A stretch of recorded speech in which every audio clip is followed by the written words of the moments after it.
It's the end of the day with Ray. Hello, my friends. Well, folks, I want to do a quick Friday update. It's been a busy week. I just got back from Rosemont, Illinois, outside of Chicago at the Amplify Print event around embellishment and finishing. I'll share some thoughts on that in a second. But, man, we got a lot of stuff going on. I got a lot of stories I'll be covering, but let me just start there. I mean, we just got a lot of things going on. We got Ricoh and Brother getting together. Ricoh says, hey, we're going to sell the Brother machines. And some of my friends out there think Ricoh's buying Brother, all this nonsense. I keep telling these people, just watch the whole damn episode at the end of the day with Ray. I've been talking about all this stuff for a long time. I believe Brother will join Etra next.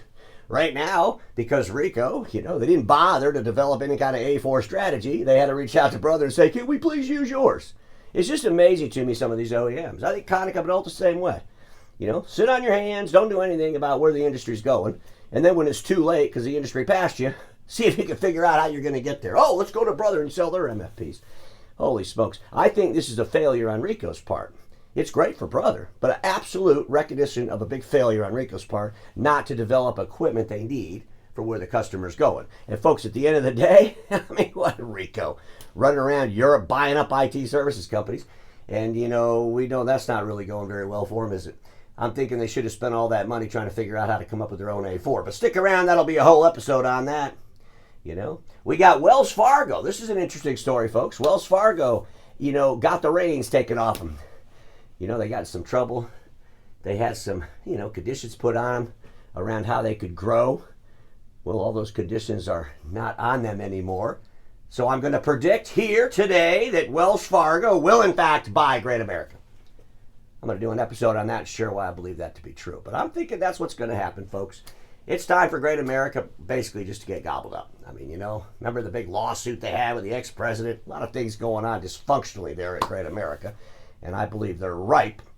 They're ripe for, someone else to take them out. TD Synnex, the week after next week, they're going to be publishing their second quarter numbers. And TD Synnex, we need to pay attention to their numbers because they're telling the whole world around equipment, around hardware, some really important information that we should all be paying attention to.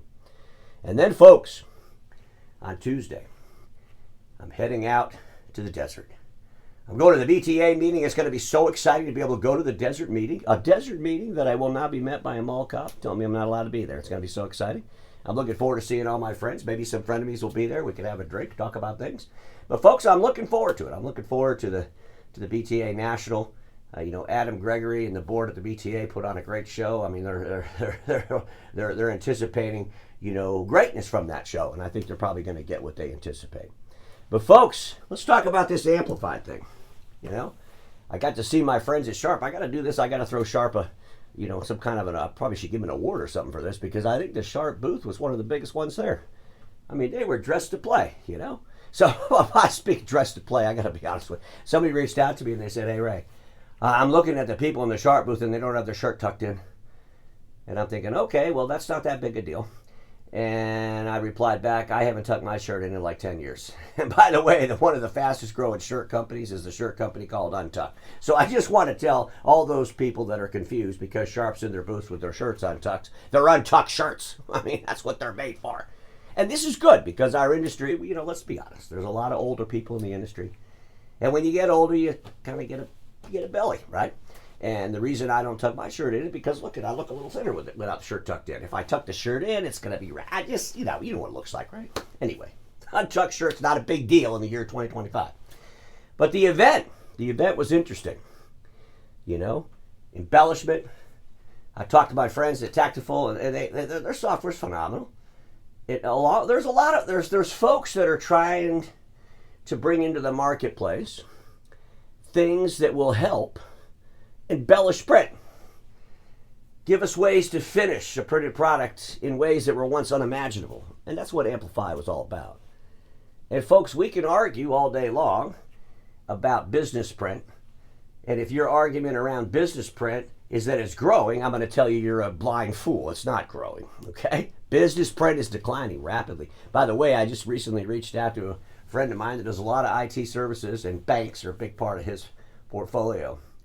And you realize in the banks, within his portfolio, there's literally non-existent growth in print. As a matter of fact, a lot of the banks are damn near paperless. The banking communities, They're going paperless really, really quick, folks. You really start paying attention to your business, your verticals, and start asking these organizations what their plans are to eliminate print altogether. And don't get into this stupid ass argument about it's a paperless society. You've been talking about that for 100 years. I love these old men that'll say that. They've been talking about going paperless for 100 years and we're still printing paper. But you know what? We're not making near the damn money we used to on the annuity of the prints, aren't we? We got OEMs in there giving crap away. We got OEMs that are on the verge of bankruptcy. We have a definite need to consolidate the industry. So please quit getting distracted by insanity. Like people not having their shirts tucked in a booth and the fact that print's growing. What a stupid conversation. But when you look at the industrial print space, when you look at the high production print space, when you think about graphics arts, when you think about things you can do to bring life to a document. And ladies and gentlemen, I'm not talking about a bank invoice. I'm not talking about an invoice from a business. Yeah, we'll still print some of that, but that's rapidly declining itself. I'm talking about really high-end graphics printing.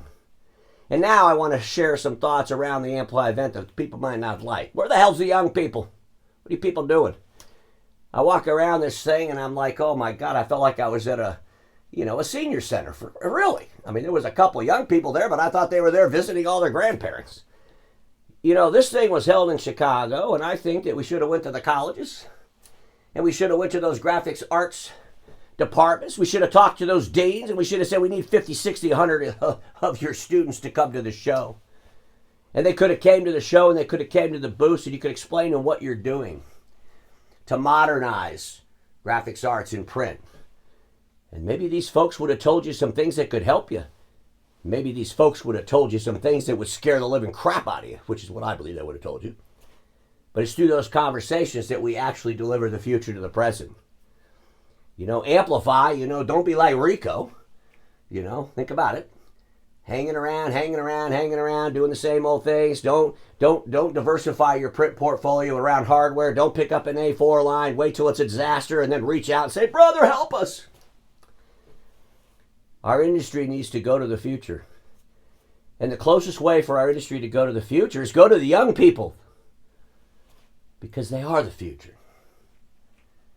I'm hoping when I go to the Print United meeting, it's coming up, but I'm hoping when I go to that Print United meeting, we can see some young people there. I'm hoping that all the people that have all these booths will try to think a little bit differently.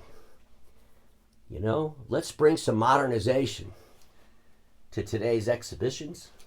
Let's bring some modernization to our thinking. Let's change the game. It was fun to meet all of our friends at the Amplify Print event. It was fun to collaborate with the partners at the Amplify Print event. But you know what would be a whole lot funner? It'd be a whole lot funner to get some young blood in there helping this industry do what we need to do. Deliver the future to the present. I look forward to going to the meeting in the desert next week, the BTA meeting in New Mexico. I'm really excited about that. And until then, ladies and gentlemen, until I see you again, I will see you on Monday. I'm going to do an episode on Monday regarding why I believe Wells Fargo will in fact gobble up GreatAmerica. That'll be Monday's episode. But until then, remember this, status quo is the killer of all that'll be invented. Don't get stuck there, and I'll see you all on Monday.